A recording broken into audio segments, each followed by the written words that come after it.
Rolling Stone just published this incredibly frightening piece.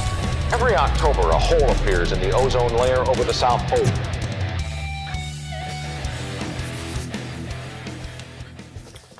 Sekarang mungkin urusan yang paling penting sejagat itu adalah corona gitu.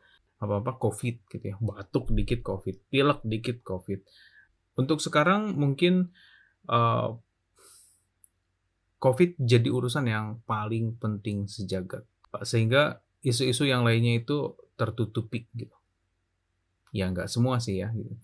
Mulai dari isu Rusia Ukraina, lalu isu tentang minyak goreng langka, bensin naik, dan beberapa demonstrasi yang terjadi belakangan gitu, Bapak Presiden marah. Ini sebenarnya mengingatkan kita bahwa COVID itu sedang lewat, tapi isu-isu yang lain itu tetap ada gitu, tetap berjalan. Nah, gimana dengan isu lingkungan? Ini kan isu lama gitu. Di Indonesia udah jarang diangkat, tapi ini penting dan menurut saya semua orang harus sadar.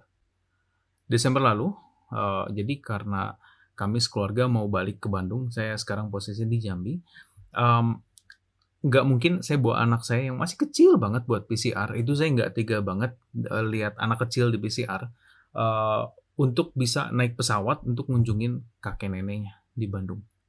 Ya, akhirnya saya dan istri memutuskan untuk beli mobil kapasitas 1000 cc, padahal dari dulu saya orangnya anti bakar bensin. Beli motor pun cari yang irit banget. Sejak beli mobil itu jiwa raga saya merasa bersalah pada lingkungan. Akhirnya saya putuskan untuk mengukur dosa saya. Saya coba untuk mengukur jumlah emisi yang dihasilkan oleh kendaraan mobil saya.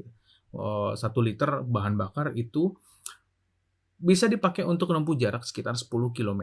Dan setiap bulan itu saya beli bensin sekitar 35 liter. Hampir 1 liter satu hari gitu ya. Kalau setahun, diakumulasi setahun, jadi setara dengan 420 liter bensin. Hitungan yang saya buat itu seperti ini. 1 liter bensin, itu anggaplah bensin ini terbuat dari C8H18 kalau rumus kimianya gitu ya. Kalau kita reaksikan dengan oksigen, ini hasilnya adalah CO2 dan H2O. Nah, mau nggak mau saya bikin asumsi dulu sendiri gitu, bahwa semua bahan bakar ini terbakar menjadi CO2. Belum tentu sih sebenarnya, mungkin jadi CO gitu. Oke, pura-puranya C8H18-nya ini 1 mol gitu ya. Itu berarti CO2 yang terbentuk nantinya adalah 8 mol gitu.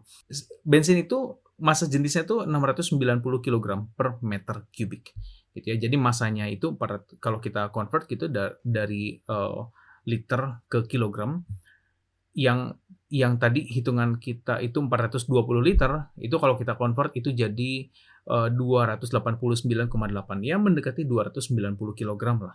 Nah, massa relatif, kalau kalian pernah belajar kimia gitu ya, di tabel periodik, massa relatif si C8H18 ini itu sekitar 114,22,852 gram per mol, yang artinya 290 kg ini, kalau kita cari ini berapa mol, ini sekitar 2.538,77 mol. Oke, contekan saya deketin dulu. Ini kita balik ke rumus kimia yang awal. 1 mol bensin itu menghasilkan 8 mol CO2 gitu ya. Nah, sekarang si CO2-nya sendiri berarti 8 dikali tadi itu 2.538,77 mol gitu ya, jadi 20.310 mol per tahunnya. Nah, berarti kalau kita bagi dengan 365, hasilnya 55,644, iya 56 mol lah gitu ya. Oke, 1 mol ini kan CO2 nih biasanya dalam bentuk gas nih kalau di suhu ruangan. Berarti volume si CO2 ini kira-kira 1246,431 liter. Oke, jadi saya coba bandingkan hasil saya ini bercanda atau enggak sih gitu ya. Jadi saya coba bandingkan hasil saya dengan hasil yang saya dapat dari teman saya gitu. Dan dia dapatnya 1000 lebih gitu, tapi di bawah 1200, sekitar 1100. Oke, nih lihat di chattingan saya sama dia. Oke, dan ini guys, 1000 liter itu 1 meter kubik. Lalu saya penasaran di Jambi ini jumlah kendaraan berapa? Saya coba cek di BPS, dan hasilnya ternyata untuk tahun 2020 ya, bukan tahun ini loh, tahun 2020 jumlah kendaraan itu 133.741 kendaraan. Terus kita tulis aja nih 1.300 133.741 kendaraan. 133.741. Oke, ini hapus 741 kendaraan. Dan ini kita kalikan dengan jumlah CO2 yang dihasilkan dalam satu hari gitu ya. Dan ini hasilnya ngeri ya. 166 miliar lebih, 167 miliar. No, oh bukan, 167 juta gitu. Dan oke, kita bagi dulu dengan 1000. Ini kan dari liter kita ubah ke meter kubik, jadi kita bagi dengan 1000 dan hasilnya adalah 167.000 meter kubik CO2 yang dihasilkan dalam satu hari gitu. Dalam satu hari doang sekitar 5 gedung sekolah gitu ya. Dan ini tanggung jawab kita besar di sini. Salah seorang murid saya mencoba mencari di jurnal penelitian menemukan bahwa untuk satu motor yang sangat irit saja gitu ya, itu butuh 1 pohon sirsak untuk menyerap emisi karbonnya gitu. Nah kalau mobil ya pastinya lebih banyak. Banyak banget beritanya ada di mana-mana dan orang-orang terkesima melihat tebing es yang runtuh. Setiap kali tebing runtuh, satu kolam renang air masuk ke laut gitu. Dan ini mengakibatkan kenaikan tinggi permukaan air laut. Oke, dan ini cukup mengerikan. So what if all the ice on land melts? If all this ice melts, the ocean's going to have more water in it. So the sea levels, as measured from the coasts, is going to go up. It's going to go up 70 meters. Oke, jadi beberapa waktu yang lalu saya coba melakukan percobaan. Jadi saya coba simulasikan itu gunung es gitu ya, di sekitarnya lautan air gitu, dan airnya ini udah saya dinginkan terlebih dahulu gitu. Jadi saya masukkan es di sana dan saya akan perlihatkan videonya ya sama teman-teman. Jadi bongkah es ini mewakili kutub utara dan bagian yang putih ini kan ada bagian yang putih gitu ya, ada bagian agak bening gitu. Nah, yang kita lihat dari kutub utara itu kan kalau kita lihat dari atas tuh warnanya putih ya. Jadi ini warna putih akan saya jadikan acuan, yaitu bagian yang kena ke itu dia. Itu adalah sinar matahari pura-puranya. Oke, jadi ini adalah lampu merkuri, teman-teman. Oke, nah sekarang kita akan letakkan si bongkahan es kutub utara ini, pura-puranya kutub utara. Kita letakkan di sini. Oke, di tengah-tengah. Dan kita akan nyalakan lampunya, lampu merkurinya. Oke.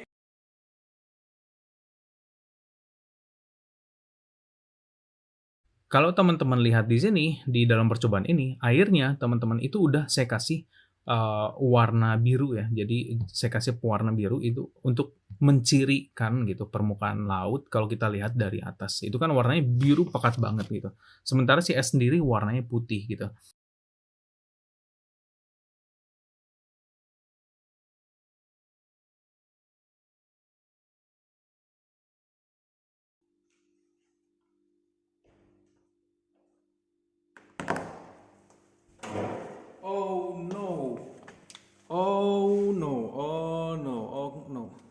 Oke, teman-teman, kita lihat di sini kameranya saya. Ini, teman-teman, kita lihat ternyata gunung esnya akhirnya udah runtuh, gitu ya. Dan ketika dia runtuh, saya akan ambil sebagian. Oke, teman-teman bisa lihat di sini tuh ada semacam kayak sisa, kayak bentuk yang beda gitu ya. Dan itu tuh sebenarnya datangnya dari sini, teman-teman. Nah, ini dia. Wow. Lucu ya, jadi bentuknya tuh ternyata, bentuknya tuh ternyata gini, dia mengerucut. Wow, amazing. That the final point where the glacier rests on the bedrock, called the grounding line, is retreating as warmer ocean water melts from below. Bahwa di kutub, salah satu kutub itu ada polar bear, gitu ya, beruang kutub, salah satu kutub yang lain. Itu ada penguin gitu, dan ketika es ini habis mereka tidak punya tempat untuk tinggal, Dan akhirnya mereka harus tinggal di mana? Yang paling menyedihkan adalah paus yang sangat kesulitan menghadapi perubahan iklim. Belum lagi kalau teman-teman tahu kapal-kapal penjelajah yang sering kali ke Arktik, dia mengeluarkan seismic blast gitu, dan ini sebenarnya ngasih trauma sama hewan-hewan di dalam laut gitu ya, dan mereka nggak suka di sana. Itu aja udah bikin mereka stres. Belum lagi kehilangan habitat. Dan ini kita udah kehilangan banyak dari bagian ekosistem kita gitu. Semakin banyak komponen yang hilang dari ekosistem kita, ya otomatis semakin rusak ekosistemnya gitu. The polar bears, the walruses, the seals, they don't have their old habitats. Well, itu kan tanda-tanda bahwa living creatures cannot live any longer on Earth. Crazy. Bukankah kita berharap di masa depan keturunan kita pun bisa menikmati indahnya alam gitu, bisa menikmati asrinya alam. Jadi kita berharap perubahan iklim tidak secepat ini. Kita juga berharap bahwa anak kita itu punya cukup uang untuk sekolah, cukup uang untuk makan gitu, cukup uang untuk belanja gitu ya. Feedback dari apa yang kita temukan di lingkungan terhadap kebijakan di ekonomi, dan itu nggak terlalu signifikan juga gitu. Perkembangan ekonomi yang kita lihat mungkin arahnya positif, sepertinya belum bisa memberikan pengaruh yang baik terhadap kondisi lingkungan hidup saat ini.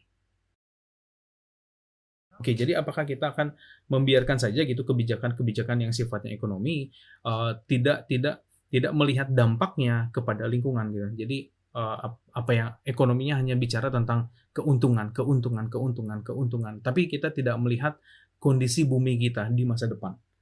Gitu. Jadi ini bukan saatnya untuk bertindak selfish, hanya melihat dari sisi investasi. Di masa depan saya harus punya investasi yang banyak, punya kestabilan ekonomi yang mantap, tapi kita juga harus berpikir bahwa kebijakan-kebijakan ekonomi yang diambil oleh pemerintah, tindakan-tindakan yang diambil oleh masyarakat, yang dilakukan oleh masyarakat, semuanya teredukasi dengan menyadari bahwa juga harus melibatkan kebijakan yang positif untuk lingkungan hidup. Ya, demi anak-anak kita. But research shows that humans can possibly slow or even stall its collapse by curbing greenhouse gas emissions soon. That's important because some scientists believe collapse could start this century, while others say it's already underway.